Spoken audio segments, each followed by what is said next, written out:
Hi, my name is Molly Lane. I am responding. I would feel overwhelmed. Um, let's assume it's my first time counseling or going into counseling. I'm already nervous. It already makes me vulnerable, and I get handed um, this text of information that is like critical for me to understand. Um, but it's overwhelming.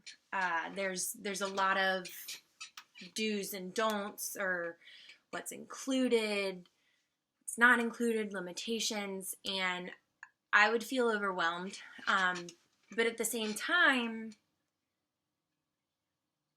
I would feel very reassured because it does protect my rights as a individual, and it protects my confidentiality.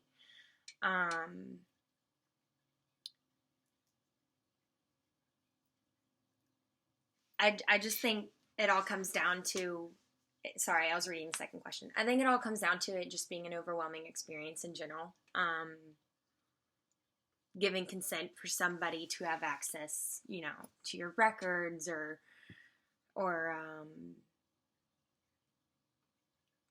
even have them adding diagnoses into the database can be overwhelming and frightening. So I think my main question for you would be, is there a way to make an informed consent form without coming across as overbearing, overwhelming? And is there a better way to highlight the specific info? I know I saw in one of the readings, bold the important stuff, but I myself have sat in the waiting room, waiting my first counseling session a couple of different times, and they have handed me that packet, and I just skimmed it.